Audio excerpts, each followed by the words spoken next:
Welcome to Dr. Roger and Friends, the bright side of longevity, hosted by three Ps in a podcast, Doc Roger, Teresa, and Danielle. Thanks for joining us for Coffee and Conversation.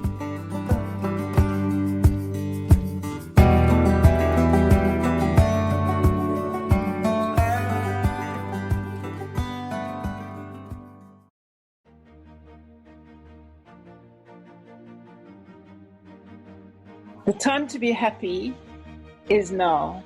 The place to be happy is here. And the way to be happy is to make other people happy. Jan Hively is a social entrepreneur who transforms how communities view aging and lifelong work. She organizes networks that empower older adults to identify and share their strengths as advocacy leaders who help themselves, each other, and their communities. Jan is an internationally known writer, speaker, teacher, community organizer, and group facilitator, and her mission is to inspire meaningful work through the last breath. After a career in city planning and administration, Jan Hively earned her PhD in 2001 at age 69. Since then, Jan has co-founded several thriving networks that support positive aging, the most current of which is the Pass It On Network. Moira Allan is the Paris-based co-founder and international coordinator for the global Pass It On Network, a peer-learning network of positive aging advocates who meet virtually to explore, document, and spread concepts, activities, and resources that are shaping a new way of talking and of being as we adapt to a longer lifespan. Through the Pass It On Network, Moira is involved with UN's Open-Ended Working Group on Aging and is a member of UN's Stakeholders Group on Aging. She is also involved with Europe's Task Force on Human Rights, along with French and African associations on aging.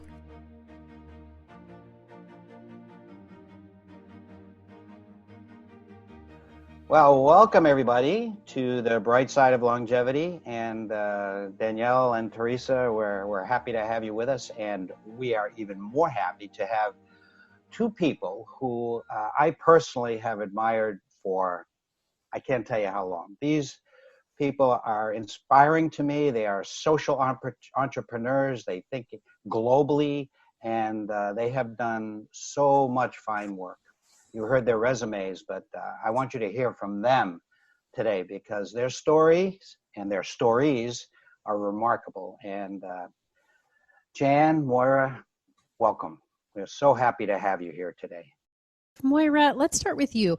Could you tell us, please, about the Pass It On Network and the role of technology and how that comes into play in achieving the goals of the Pass It On Network? Well, the Pass It On Network is a global peer learning network for positive aging advocates around the world. You know, we're living such an exciting time, number one. And number two, we're creating a new generation because there is no history of this generation. It's the new generation that comes between, say, 65 and then goes on because of longevity. We've got so many more opportunities that society hasn't cast a role yet for us. So we, in fact, are the ones who have to create that role. And in order to do this, the most exciting thing to do is to look around the world because this is a total world phenomenon. And the role of technology is just amazing because, quite frankly, if there wasn't and if there hadn't been the internet and technology, we would never have got off the ground. I first came to this because I was scared when I was coming up to retirement and I was wondering how I was going to look after myself financially for the rest of my life. And I came across, thanks to the internet, a site called Too Young to Retire.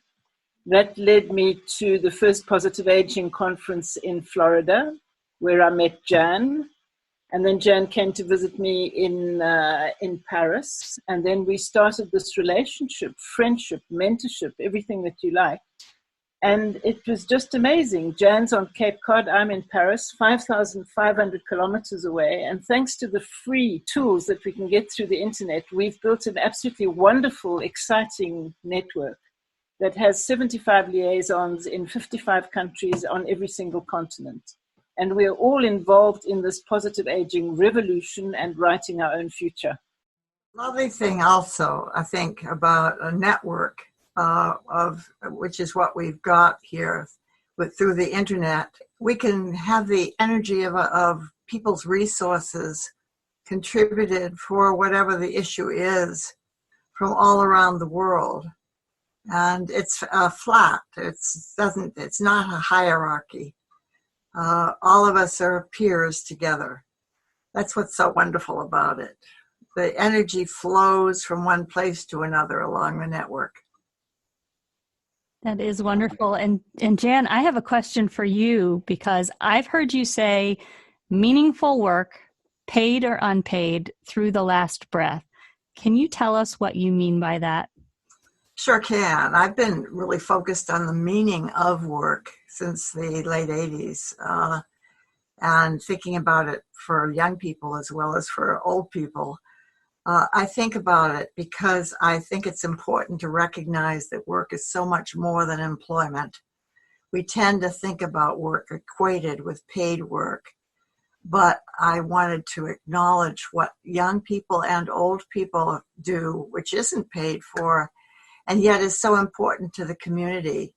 So I got my PhD at the age of 69, and I did that with a thesis on the topic of productive aging in rural communities, because I wanted to acknowledge the fact that older adults, through their caregiving, through their care for their grandkids, through their help for the neighbors, are doing such wonderfully productive work that really has economic value in these communities, particularly in rural communities, because so often the young people have gone off to the city and never come back and left the old people behind. What I found was just remarkably productive people. And so it was important to me to show that the work that people do, that it has meaning for others, that has some value because it builds on their interests, it takes advantage of their experience, and it does have some social impact.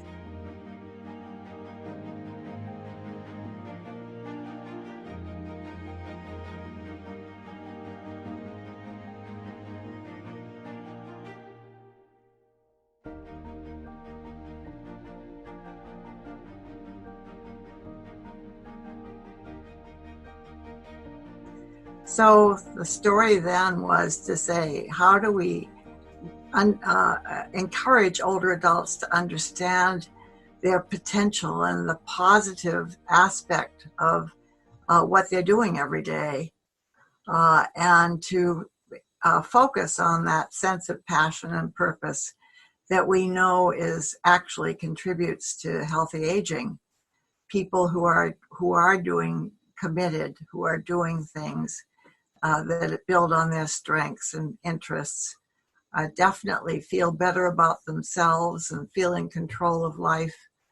So much so that actually most people in their 80s say that they're happy. A higher percentage say that they're as happy as they've been in any time in their lives, which is remarkable given the fact that often they have physical disabilities as well. That's amazing. You know, we all know what a sense of purpose does for our health, well-being, our longevity even, and as well as the quality of our lives. So, and of course, Danielle and Teresa hear it all too often from me, is that, you know, I realize in writing the book that I wrote that the whole story of our species, you know, we were hunter-gatherers for most of the time we've been on Earth, and elders were absolutely critical to the survival, the education, the training, the guidance. You know, we wouldn't be here today, I think, if people didn't listen to elders in our hunter-gatherer society. So this fits with who we are as a species. So, Jan, Moira, I know that you, and your resume said it, but that you work with the UN, and I'm so thankful that you do, and that's how we become global, and that they have sustainable development goals for 2030. Would you mind speaking a little bit about that? There are 17 sustainable development goals that comprise the United Nations plan for 2030. There's a working group on aging, which meets every year at the UN building in New York City. And delegates come from countries all around the world, because what they're doing is looking at the rights of older persons, just as they already have in past years looked at the rights of women or looked at the rights of children. And they're trying to figure out what should be in a convention of human rights that would be integrated within the language of these sustainable development goals. And I think that we are both, Moira and I, are just dedicated to thinking about the potential for bringing older adults more positively into the mainstream. For example, as they talk about education, to make sure that they're talking about access for older adults and for people to what is important to be able to be employed, to earn income. All of these things in this world of the longevity economy require the updating and reskilling and upskilling of education lifelong. So it's important, for example, and this is just one example, to make sure that the Sustainable Development Goal 8, which is relevant to education, includes the involvement of older adults, so that we have education access, low cost, available to help us earn income, or to help us just gain more in our lives from continuous learning.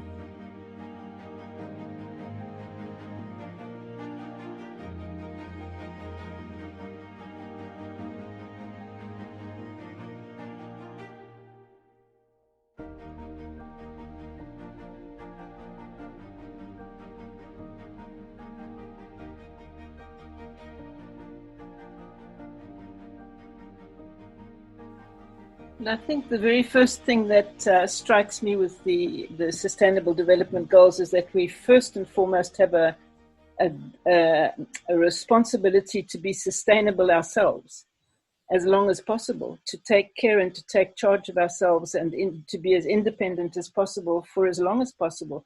And as we've said earlier on, that the more you're involved, the more you remain healthy, and the more you remain productive, and the more you remain energized and interested. And that's the very first thing, to be sustainable ourselves, and then we can help our families, we can help our communities.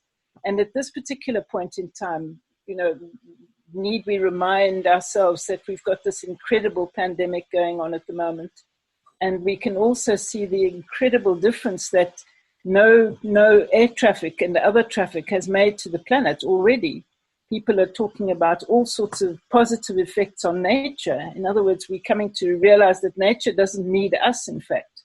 And the less we interfere with nature, the better nature gets on with it. But we really are, I think, as far as the world is concerned, at the 11th hour. And it's a question of all hands on deck.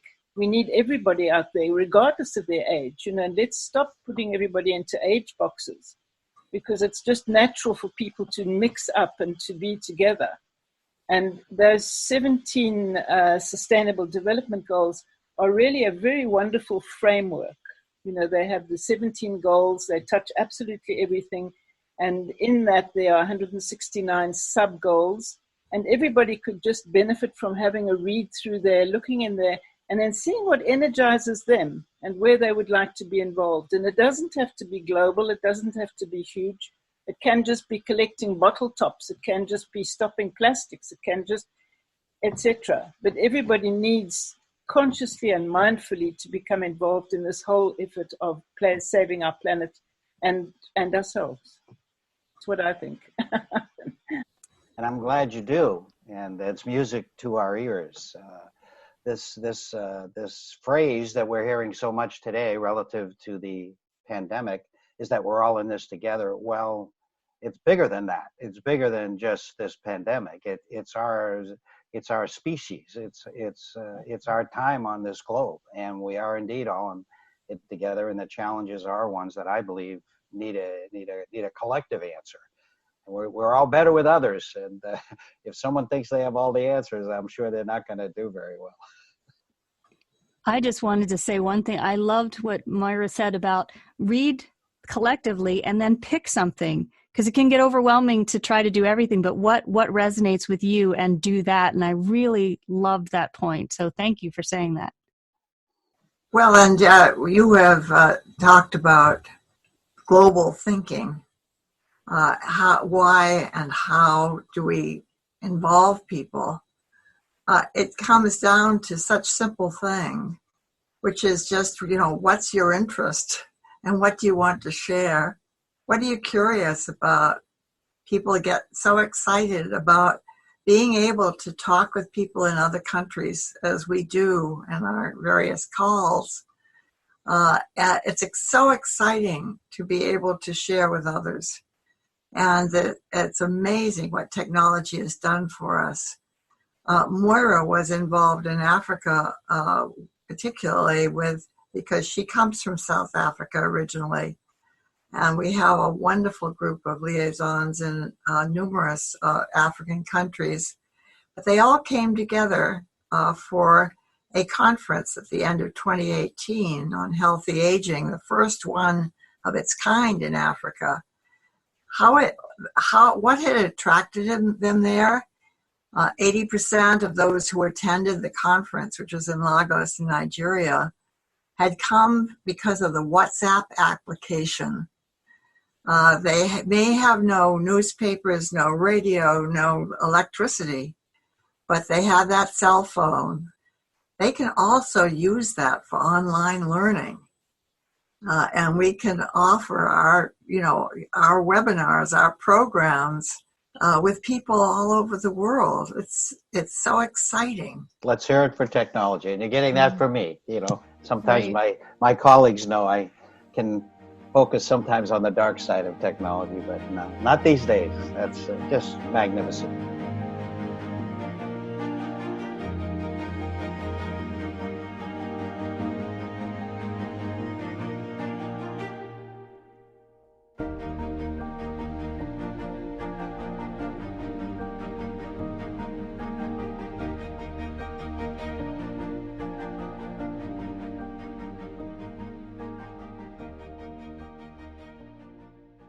Jan, you mentioned, we mentioned earlier that you earned your PhD at age 69, and I personally find that remarkable. And I wonder how many people in their 60s are thinking it's too late, or, I'm past the time. So I just want to acknowledge that. And as sort of a segue to my next question, which was, tell us, both of you, would you, about success stories, personal, individual success stories from your work with the Pass It On Network?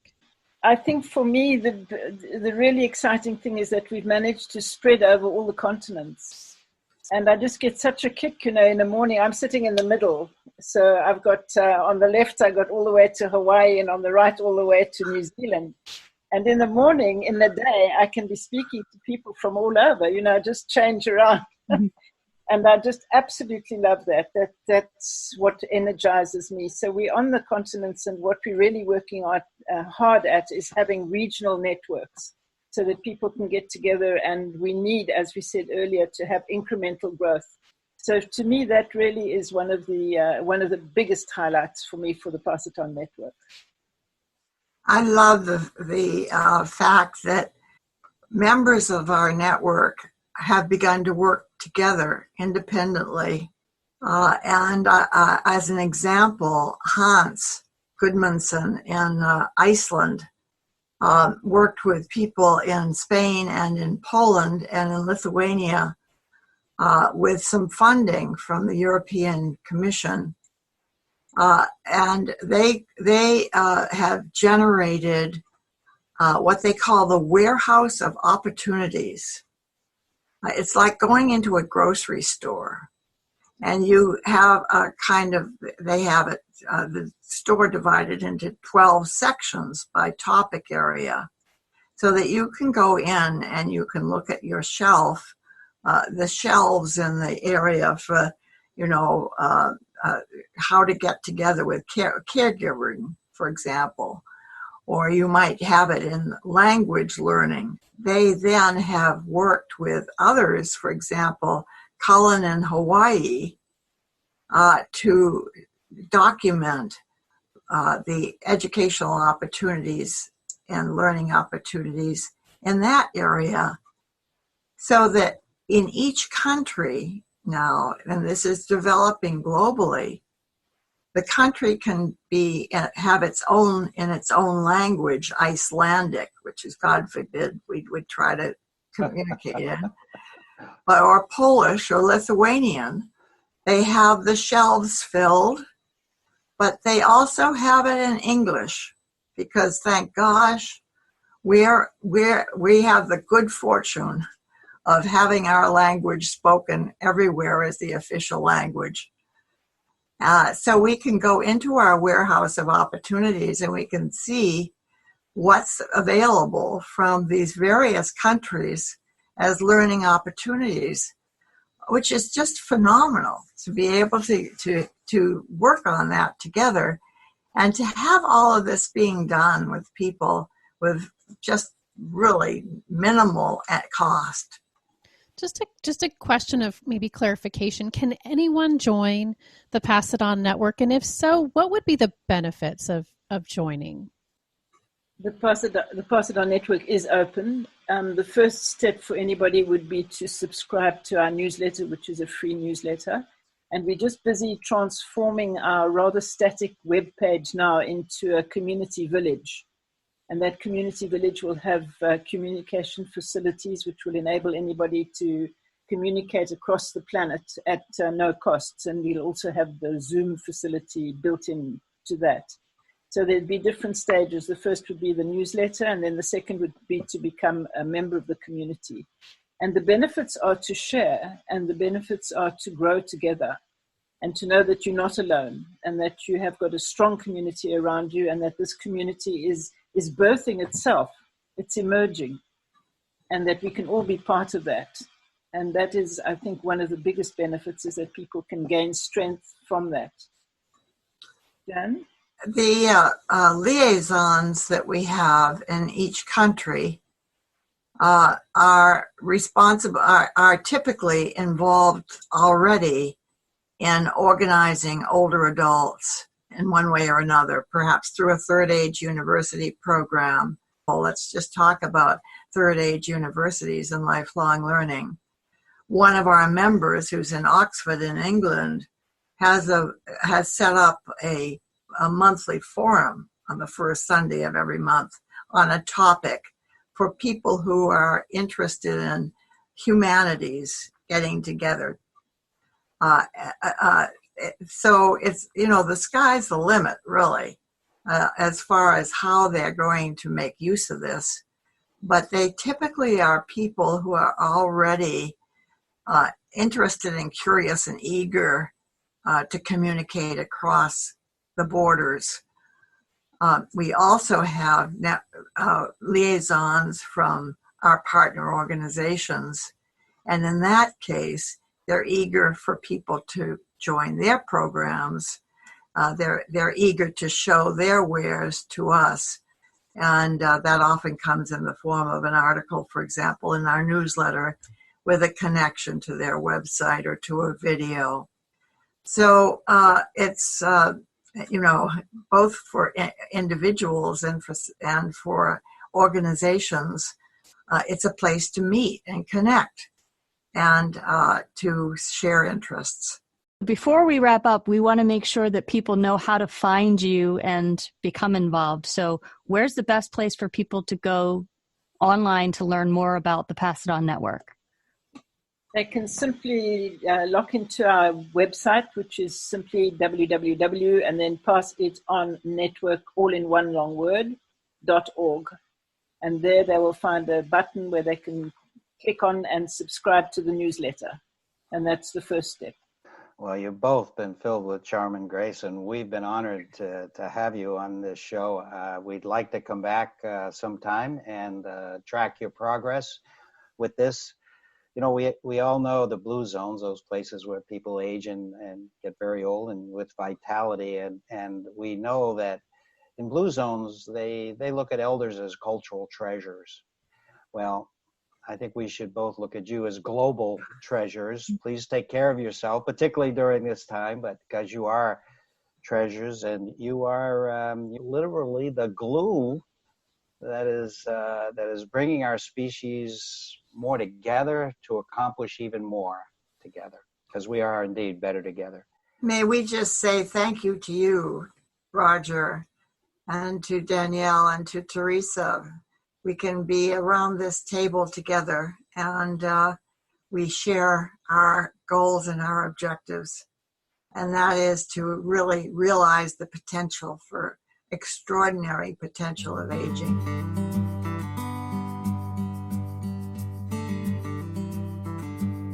We hope this podcast is a source of inspiration. If you're ready to dive deeper into these concepts and really apply them in your life, join us over at Master Life. You'll have a personalized experience and lots of support to create your own long, bright future. mymasterlife.com. You've been listening to Dr. Roger and Friends, The Bright Side of Longevity. If you like the show, please rate and review, and be sure to click to follow.